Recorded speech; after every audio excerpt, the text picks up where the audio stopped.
सभी को नमस्कार। मैं राजेंद्र मीणा, सहायक आचार्य, राजकीय महाविद्यालय बारा। बच्चों, आज हम बीएससी सेकेंड ईयर में पेपर थर्ड की एक नई यूनिट स्टार्ट कर रहे हैं, यूनिट फिफ्थ। ठीक है, तो उसी का सबसे पहले हम टॉपिक अभी पढ़ना स्टार्ट करते हैं। उसका नाम है टॉपिक का सस्पेंडेड एनिमेशन।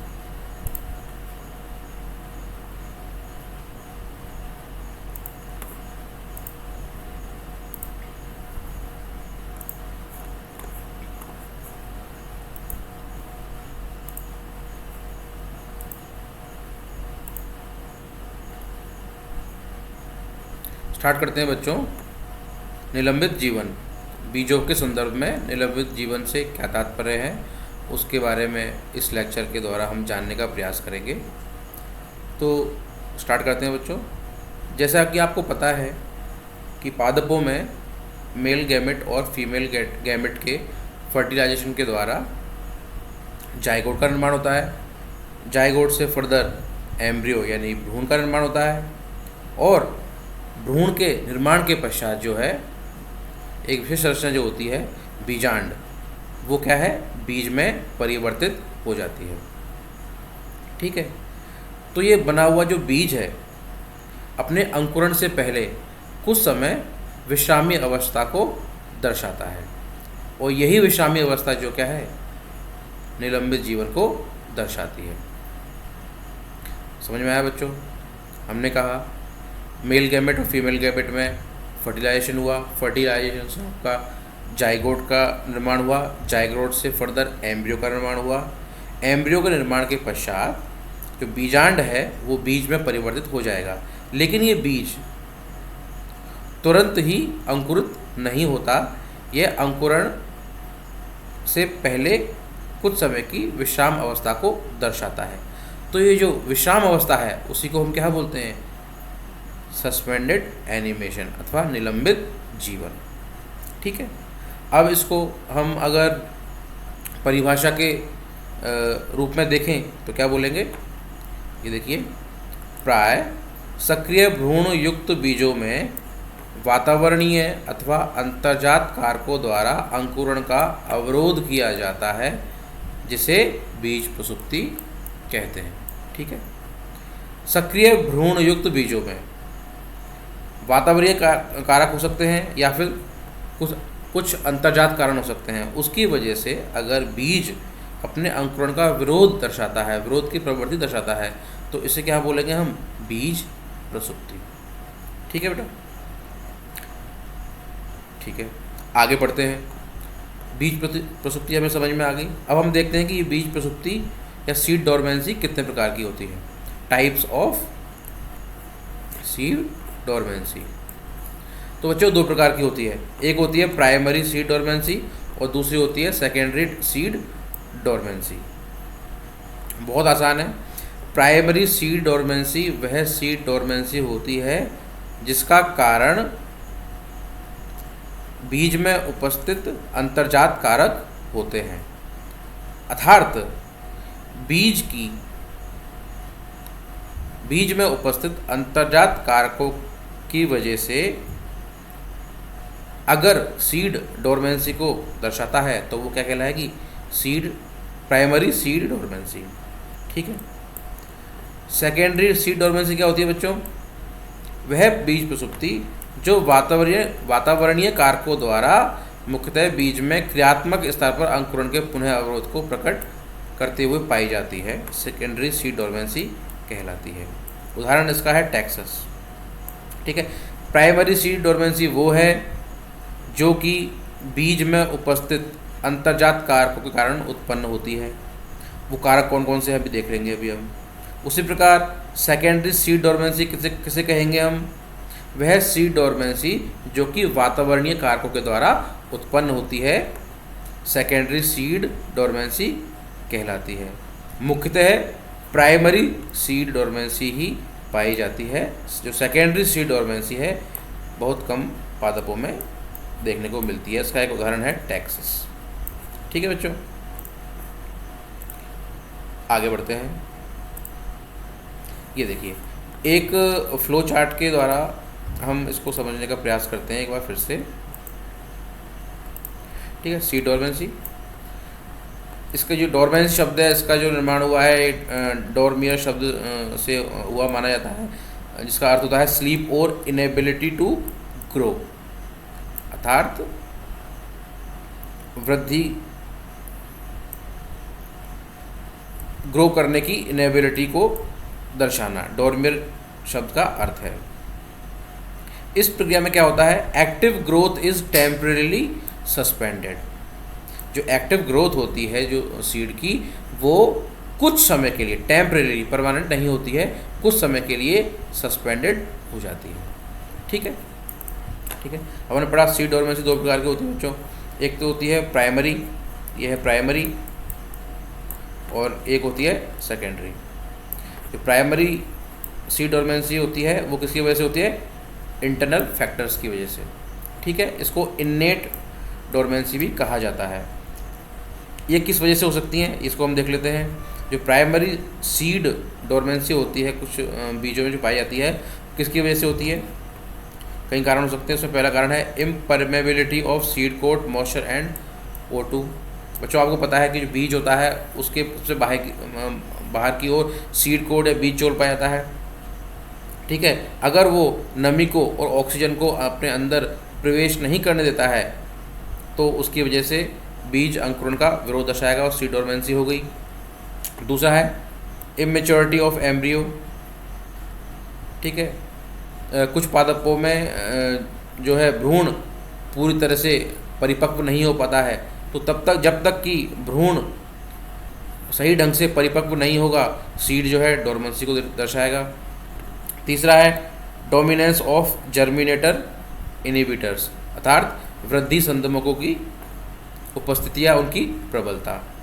और लास्ट है टेस्टा बेरिड या हार्ड टेस्टा, जो बाहर का जो बीज चोल होता है बहुत अगर हार्ड है तो भी जो है, ये सभी इंटरनल फैक्टर्स हुए, और इन्हीं इंटरनल फैक्टर्स की वजह से जो डोरमेंसी पाई जाती है सीड में, उसे हम क्या बोलेंगे, प्राइमरी सीड डोरमेंसी। ठीक, अब है सेकेंडरी सीड डोरमेंसी। ठीक है, ये एक्सटर्नल फैक्टर्स, बाह्य कारकों की वजह से होती है। इसको इम्पोज्ड, क्विसेंट अथवा सेकेंडरी मैंने आपको बताया इम्पोज्ड या क्विसेंट सीड डोरमेंसी भी कहते हैं। अब ये किन किन वजह से हो सकती है, देखिए, अवेलेबिलिटी ऑफ H2O, जल की उपस्थिति, एप्रोप्रिएट टेम्परेचर, और लास्ट है स्पेसिफिक लाइट रिक्वायरमेंट। अगर ये सभी प्रकार की चीज़ों में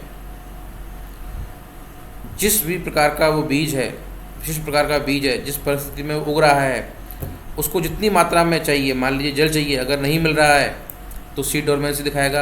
एप्रोप्रिएट टेम्परेचर है, मान लो किसी सीड को जर्मिनेशन के लिए 30 डिग्री टेम्परेचर चाहिए, लेकिन मान लीजिए टेम्परेचर है 10 डिग्रीज, तो वो जर्मिनेट नहीं होगा। तो ये सब कौन से कारक हुए, बाह्य कारक या वातावरणीय कारक। तो वातावरणीय कारक या बाह्य कारकों की वजह से जो डोरमेंसी पाई जाती है उसको हम क्या बोलेंगे बच्चों, सेकेंडरी इम्पोज्ड या क्विसेंट सीड डोरमेंसी।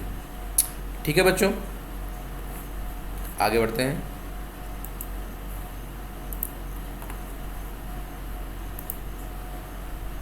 ठीक है, हमने देखा सीड डोरमेंसी क्या होती है, इसकी परिभाषा देखी। दूसरा हमने देखा सीड डोरमेंसी कितने प्रकार की होती है। ठीक है, अब नेक्स्ट टॉपिक पढ़ते हैं बच्चों, हम इम्पोर्टेंट है सीड डोरमेंसी हेतु उत्तरदायी कारक। ऐसे कौन कौन से कारण है जिसकी वजह से बीजों में बीज प्रसुप्ति या सीड डोरमेंसी पाई जाती है। ठीक है बच्चों, तो इसमें कई सारे पॉइंट्स हैं। पहला है प्रसुप्ति हेतु उत्तरदायी कारकों में सबसे पहला है कठोर बीज चोल की उपस्थिति। ठीक है,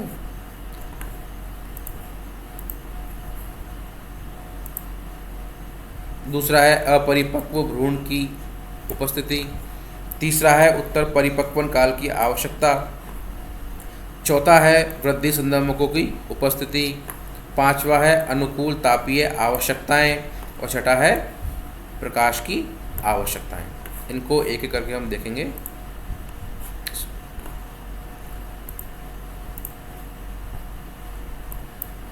ठीक है बच्चों, सबसे पहला जो बीज प्रसुप्ति के लिए जो कारण माना जाता है वो है कठोर बीज चोल। ठीक है, बीजों में कठोर बीज चोल की उपस्थिति होने पर भी प्रसुप्ति पाई जाती है। यह जल के प्रति व O2 के प्रति पूर्ण पारगम्यता के अभाव में प्रसुप्ति को दर्शाते हैं। बच्चों, सबसे बाहरी जो संरचना होती है किसी बीज की वो बीज चोल होती है। अगर वो कठोर है तो उस कठोर बीज चोल के कारण जो है H2O यानी जल और ऑक्सीजन जो है अगर बीज के अंदर नहीं प्रवेश कर पा रही है तो जल और ऑक्सीजन चूँकि सीड के जर्मिनेशन के लिए आवश्यक कारक होते हैं, अगर ये नहीं मिल पाएगी तो बीज का अंकुरण नहीं हो पाएगा और वो सीड डोरमेंसी प्रदर्शित करेगा। ठीक है, अब देखिए कठोर बीज चोल के अंदर ही फर्स्ट टॉपिक है जल के प्रति पूर्ण पारगम्यता का अभाव। ठीक है, ये क्या बोल रहे हैं? कुछ मरुद्भिद बीज एवं लेग्यूम में बाह्य बीज चोल अपेक्षाकृत अधिक मोटा व कठोर होता है। यह जल के प्रति पूर्ण पारगम्यता प्रकट नहीं करता है। ठीक है, इसके अतिरिक्त बीजों में जो माइक्रोपाइल होता है, बीजांड द्वार होता है, वहाँ पर भी कैलोस अथवा सुबेरिन का निक्षेपण पाया जाता है। यह जल के प्रति अपारगम्यता को प्रकट करता है। यह बीज अंकुरण का अवरोध करते हुए प्रसुप्ति को बनाए रखता है। ठीक है, कुछ मरुद्भिद पादप और कुछ लेग्यूम्स वगैरह में और बीजों की अपेक्षा हार्ड जो है बीज चोल पाया जाता है, उसकी वजह से जो जल है बीज के अंदर प्रविष्ट नहीं कर पाता है। एक और कंडीशन है, कई बीजों में जो बीजांड द्वार होता है वहाँ पर बीजांड द्वार के निकट सुबेरिन या कैलोस का निक्षेपण हो जाता है, उसकी वजह से भी जल बीज में प्रवेश नहीं कर पाएगा और जो है बीज अंकुरण का विरोध दर्शाएगा। ठीक, दूसरा है इसी में बच्चों O2 के प्रति पूर्ण पारगम्यता का अभाव। कुछ पादप होते हैं बच्चों जैसे कि ज़ैंथियम, ये बहुत इंपॉर्टेंट एग्जाम्पल है, याद रखिएगा। जो ज़ैंथियम है उसमें कठोर बीज चोल की उपस्थिति जो है बीज अंकुरण के लिए पर्याप्त O2 सांद्रता प्रदान नहीं कर पाती। इसके फल में बीजों की असमान स्थिति तथा कठोर बीज चोल की उपस्थिति प्रसुप्ति के लिए उत्तरदायी होती है। बहुत सिंपल है, तो ज़ैंथियम होता है बच्चों, उसके लिए माना जाता है कि जो O2 की पर्याप्त सांद्रता है वो एक प्रेरक का काम करती है इसके अंकुरण के लिए। लेकिन बीज का जो बीज चोल है कठोर होता है, O2 के लिए पारगम्यता नहीं दर्शाता, इसलिए जब तक वो कठोर बीज चोल उपस्थित है O2 अंदर नहीं जा पाएगी और बीज जो है प्रसुप्ति अपनी बनाए रखेगा।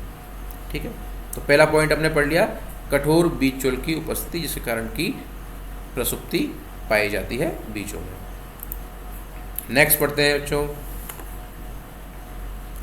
दूसरा कारण है बच्चों अपरिपक्व भ्रूण की उपस्थिति। प्रसुप्ति के लिए दूसरा कारण है अपरिपक्व भ्रूण की उपस्थिति। बच्चों, कुछ जिम्नोस्पर्म होते हैं, उनमें क्या होता है, निषेचन हुआ, ठीक है, निषेचन के बाद में जाइगोट बना, जाइगोट के बाद में भ्रूण बना, लेकिन वो भ्रूण पूर्ण तरह परिपक्व नहीं हो पाता है। तो ये पादप या ये जो बीज होते हैं क्या टेंडेंसी दिखाते हैं कि जब तक ये जो भ्रूण है वो पूर्णतः परिपक्व नहीं होगा वो जो है अंकुरण का विरोध दर्शाएगा। अर्थात अपरिपक्व भ्रूण की उपस्थिति जो है कुछ पादपों जैसे कि जिम्नोस्पर्म में बीज प्रसुप्ति अथवा सीड डोरमेंसी को प्रेरित करती है। ठीक, पढ़ लेते हैं इसको एक बार। कुछ जिम्नोस्पर्म पादप बीजों में निषेचन के बाद जो है बीजांड बीज में परिवर्तित हो जाता है तथा बीज निर्माण तक भ्रूण का पूर्ण विकास नहीं हो पाता है। इस कंडीशन में अपरिपक्व भ्रूण की उपस्थिति प्रसुप्ति के लिए उत्तरदायी होती है। इम्पोर्टेंट है बच्चों ये, अब इसको याद रखना। ठीक है, नेक्स्ट पॉइंट है, थर्ड पॉइंट है बच्चों उत्तर परिपक्वन काल की आवश्यकता। अधिकांश पादपों जैसे कि गेहूँ, चावल में बीज निर्माण के बाद भ्रूण द्वारा कुछ समय की विश्रामी अवस्था प्रकट की जाती है। यह कुछ मिनट से लेकर कई घंटे दिन हो सकती है। यह उत्तर परिपक्वन काल को प्रकट करती है। कुछ पादपों में उत्तर परिपक्वन काल की आवश्यकता को पूरा करने के लिए भी जो है बीज अपनी जो वृद्धि है, जर्मिनेशन है, उसको रोक लेते हैं और प्रसूति को दर्शाते हैं। इम्पोर्टेंट है। नेक्स्ट पॉइंट है बच्चों, वृद्धि संदर्भों की उपस्थिति। ठीक है, वे कारक जो वृद्धि कारकों को प्रभावित करते हुए इसे लगभग अवरुद्ध कर देते हैं वृद्धि संदर्भक कारक कहलाते हैं। ये रासायनिक पदार्थ हो सकते हैं, आपके पादप हार्मोन सकते हैं, कुछ भी हो सकता है। इसकी परिभाषा है, वे कारक जो वृद्धि दर को प्रभावित करते हुए इसे लगभग अवरुद्ध कर देते हैं, क्या कहलाते हैं? वृद्धि संदर्भक पदार्थ या कारक कहलाते हैं। उदाहरण के लिए फेरुलिक एसिड, पार एस्कॉर्बिक एसिड, काउमेरिन और एब्सिसिक एसिड। इनकी उपस्थिति के कारण जो है बीज अंकुरण का अवरोध दर्शाते हुए प्रसूति को बनाए रखते हैं। इसका बहुत फेमस एग्जाम्पल है बच्चों, जो टमाटर के बीज होते हैं उनकी सतह पर क्या है? फेरुलिक एसिड पाई जाती है। तो ये फेरुलिक एसिड क्या होती है? जब तक ये बीजों पर उपस्थित होगी, ये उन बीजों को जो है जर्मिनेट नहीं होने देती। ये जो एग्जाम्पल है ये फेरुलिक एसिड का, ये कई बार एग्जाम्स में आपसे ऑब्जेक्टिव में पूछा जाता है। ठीक है बच्चों, ये इम्पोर्टेंट है, वृद्धि संदर्भकों की उपस्थिति। ठीक, नेक्स्ट पढ़ते हैं बच्चों, 5वां पॉइंट, अनुकूल तापीय आवश्यकताएं। बच्चों पादप जो है अलग अलग प्रकार के होते हैं, अलग अलग तरह के वातावरण पाए जाते हैं। कुछ होते हैं हेलोफाइट्स, कुछ होते हैं जीरोफाइट्स, ठीक है, मरुदूत होते हैं। कुछ होते हैं सैमोफाइट्स, है ना, कुछ ठंडे प्रदेशों में जो है पाए जाते हैं। तो उनका जो बीज का विकास होता है वो उस संदर्भित पादप की परिस्थिति के हिसाब से पाया जाता है। मान लीजिए कोई पादप है जिसको कि 10 डिग्रीज पर जर्मिनेट होता है वो जनरली, लेकिन मान लीजिए टेम्परेचर ज़्यादा होने की वजह से 45 डिग्रीज जो है टेम्परेचर चला गया, तो उसकी जो सामान्य जो फिजियोलॉजिकल एक्टिविटीज़ है वो डिस्टर्ब हो जाएंगी और वो अंकुरण को नहीं दर्शा पाएगा। इसलिए अब क्या कहते हैं, अनुकूलतम तापीय परिस्थितियां होने पर ही जो बीज है अंकुरण दर्शाते हैं। अगर वो अनुकूल तापीय परिस्थिति जो है कुछ भी हो सकती है, वो अलग अलग पादपों के लिए अलग अलग, अगर वो मिल रही है तो ठीक है, अन्यथा जो बीज है डोरमेंसी को शो करेगा। ओके, नेक्स्ट, प्रकाश की आवश्यकताएं, लाइट रिक्वायरमेंट्स। बच्चों बहुत इंपॉर्टेंट है ये भी। वे बीज जो अंकुरण के लिए प्रकाश संबंधी आवश्यकताओं को प्रकट करते हैं फोटोब्लास्टिक सीड्स कहलाते हैं। हमने क्या बोला?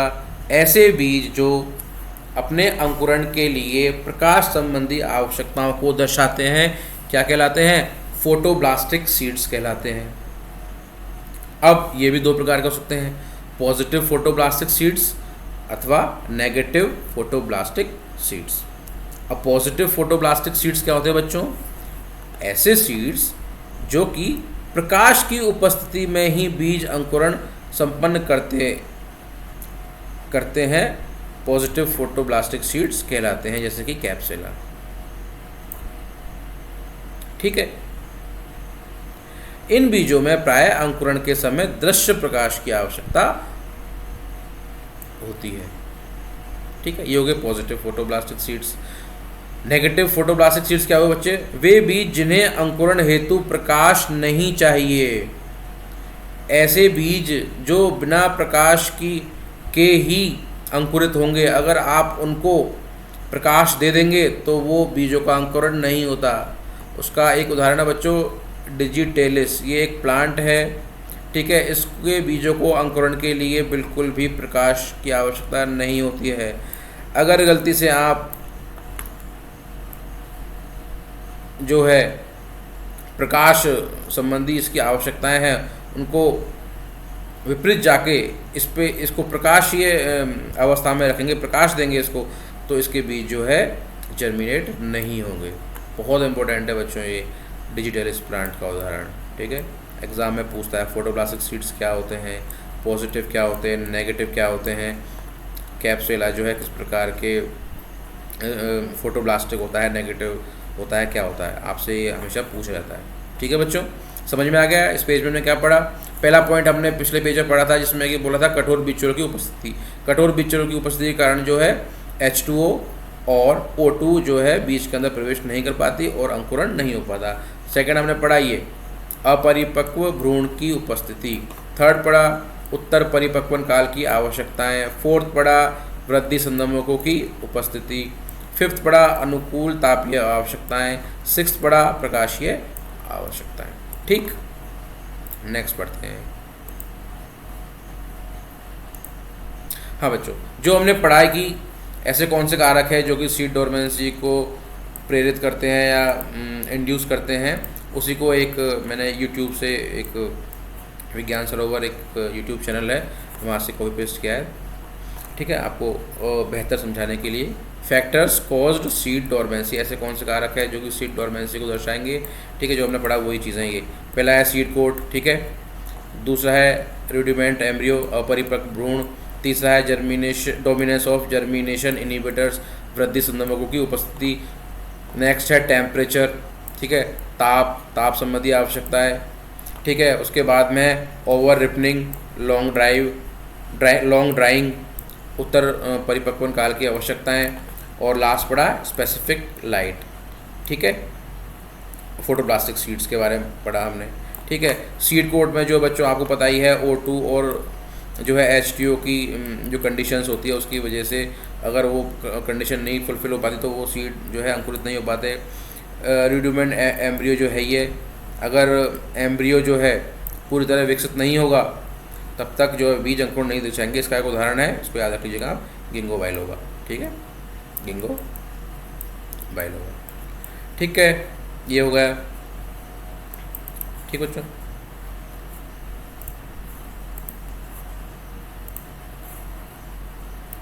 ठीक है बच्चों, तो इस लेक्चर में हम यहाँ तक ही पढ़ेंगे। हमने क्या क्या पढ़ा अभी इसमें? सबसे पहले हमने सीड डोरमेंसी की डेफिनेशन को देखा। सीड डोरमेंसी कितने प्रकार की होती है? 2 प्रकार की होती है, उसकी चर्चा की। और लास्ट में हमने चर्चा की जो है कि ऐसे कौन कौन से कारक है जिनकी वजह से सीड डोरमेंसी जो है पाई जाती है, ठीक है। अब जो सीड डोरमेंसी को दूर करने की जो विधियाँ हैं उसको हम नेक्स्ट लेक्चर में देखेंगे। Thank you.